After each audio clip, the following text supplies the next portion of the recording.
এখানে একজন hospital backpacking start করে দিচ্ছে। বাবা এত কিছু কি নিচ্ছ?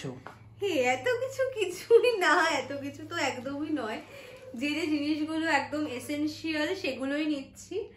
আর আমি আগে থেকে একদম কোনো প্যাকিং বা আগে থেকে কোনো রকম প্রিপারেশন নিইনি, যে যেদিনকে যাব তার ঠিক আগের দিনই একদম নেব বলে। তো এটা তো হচ্ছে আমার ফাইল, যেটা তো একদম নিতেই হবে। আর এর মধ্যে আধার কার্ডের জেরক্স, আমার সায়ন্তনের 4 কপি করে যেটা বলেছে, এবং একদম প্রথম থেকে যে ইউএসজি রিপোর্ট এবং ডক্টরের সমস্ত প্রেসক্রিপশন সেগুলো তো নেওয়াই হয়েছে। আর এর সাথে আমার ডক্টর যিনি, তো উনি আমাকে বলেছিলেন যে এই ইনফেন্ট প্লাস্টারটা এটা বাইরে থেকে অর্ডার করতে। এই 7টা করে এক একটা প্যাকে আছে, তো এই দুটো একটা তো আলাদা একটা ব্যাগেই নেব। আর আমার খুব একটা মানে আমার তো এক্সপিরিয়েন্সই নেই যে হসপিটালে আফটার সি সেকশন কি কি লাগতে পারে, বাট আমি কিছু কিছু ভিডিও দেখেছি, সেটা দেখে এবং মানে বাড়ির বড়দের সাথে কথাটা বলে খুব বেশি জিনিস আমি নিচ্ছি না, বিকজ যেহেতু আমার বাড়ির একদম কাছেই হসপিটাল, মানে 10 মিনিটের ডিস্টেন্স একদমই। তো কিছু লাগলে সায়ন্তন তো টুক করে দিয়ে যেতে পারবে। তো আমি সেজন্য এখানে একটা একদম হালকা পাতলা একটা নাইটি, একটা এরকম চাদর নিচ্ছি। চাদর নাকি ওটা? আমি নিয়ে এলাম নাইটিটা। কি না না, এটা নাইটি না। আমার নাইটিটা কই? তোমার নাইটিটা নতুন রয়েছে, সায়ন্তন আজকে আমার একটা নতুন নাইটি এনেছে, কিন্তু ওটা আমি আর হসপিটালে এখন নিয়ে যাচ্ছি না। কি বাজে, এখন থেকে আমি বাদ। ওটা আমি পরে আর কি ইউজ করব। আর এরকম একটা টাওয়েল নিয়ে নিয়েছি ইউজ করার জন্য, আর তার সাথে একটা ছোট্ট রুমাল নিয়েছি, যেগুলো আর কি মনে হয়েছে যে লাগতে পারে ইনিশিয়ালি।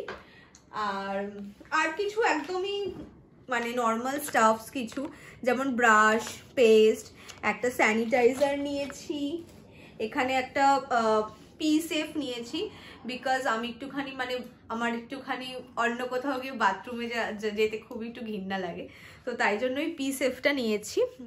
যদিও আর কি শুনেছি আমাদের এখানে যেখানে আমি ভর্তি হব ওখানের ওয়াশরুম টাশরুম সবই পরিষ্কার, বাট স্টিল এটা মনে হয় আমার পিসেফটা মনে হয় এখন শুধু হসপিটালের জন্য নয়, পিসেফটা সবারই ক্যারি করা উচিত, বাইরে যেখানে যাওয়া হয় না কেন। তো এটা নিয়েছি, আর তার সাথে নিয়েছি হচ্ছে একটা রকম চিরুনি, গার্ডার, এই যে এতগুলো গার্ডার নিয়েছি আমার জন্য। আমি সবগুলো নেবো না, কয়েকটা জাস্ট ঢুকিয়ে নেব।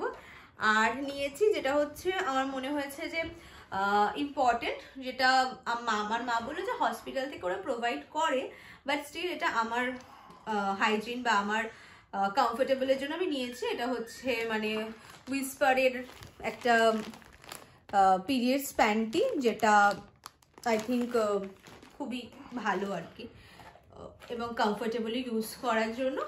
এবং এর মধ্যে আমার কিছু পার্সোনাল স্টাফস, বিকজ আমি একটু সাজগোজ করবো সন্ধ্যেবেলা বসে বসে, একটু কম্প্যাক্ট, একটু টিপের পাতা, একটা এরকম পারফিউম নিয়েছি। আর এখানে আমার মানে 3 রকমের লিপস্টিক নিয়েছি, মানে একটা নিয়ে যাব ধরো ভাল লাগছে না এটা পরতে, তখন কি হবে, তখন 3 রকমের লিপস্টিক আর একটু ক্রিম নিয়ে নিয়েছি। বেবি মেয়ে হলেও তাকে লিপস্টিক পরে দিও না কিন্তু, কি অবস্থা, একদমই না। তো এই হচ্ছে টুকটাক জিনিসপত্র, আর বেশি কিছু নিইনি, কারণ যদি দরকার হয় তখন তো সায়ন্তন দিয়ে যেতে পারবে। হ্যাঁ শুনে নিয়েছো তো, চলো এগুলো ঢুকিয়ে নিই। খুবই এক্সাইটেড কালকের জন্য। টেনশন হচ্ছে না, টেনশন হচ্ছে না, মানে আমার টেনশন বলতে আমার একটুখানি জাস্ট টেনশন হচ্ছে ওই চ্যানেল করবে আর ইনজেকশনটা দেবে, অনেস্টলি ওটাতে একটু টেনশন হচ্ছে। বাট আর এত মাস ধরে ইনজেকশন নিতে নিতে মানে রক্ত টেস্ট করতে করতে অনেকটাই মজবুত হয়ে গেছি যে ঠিক আছে চলো পারবো, অত ভয় পাবো না। তো চলো দেখা যাক, খুবই এক্সাইটেড আমরা সবাই, বাড়ির লোকেরা। একটু টেনশনও আছি, একটুখানি আছি আমি, অ্যাটলিস্ট আছি ফ্র্যাঙ্কলি স্পিকিং। হ্যাঁ ও একটুখানি টেনশন করছে, বাট ঠিক আছে, আশা করি ঠাকুরের কৃপায় সবকিছু ভালোই হবে। ও আর একটা জিনিস যেটা বলে দাও, আর কি কি নিয়ে যেতে বলেছিল ওরা হসপিটাল থেকে? হ্যাঁ হসপিটাল থেকে বলেছে, তো বললাম হসপিটাল থেকে বলেছে যে আমার 4 কপি আধার কার্ডের জেরক্স, সায়ন্তনা আধার কার্ডের জেরক্স 4 কপি, আর হচ্ছে সমস্ত রিপোর্টস এই যেগুলো এই যে রিপোর্টস গুলো গোছানো আছে। হ্যাঁ আর এই ইনফেন্ট প্লাস্টারটা তো আমাকে ডাক্তারবাবু বলেছিল ওটা আলাদা করে বাইরে থেকে কিনতে। তো এই হচ্ছে ব্যাপার। তো চলো আশা করি সবকিছু ভালো হবে, একদম পজিটিভ আছি আমরা সবাই। নেক্সট ব্লগে তোমরা দেখতে পাবে যে কি হলো, একদম বেবি বয় না বেবি গার্ল। তো চলো আজকের মতো টাটা।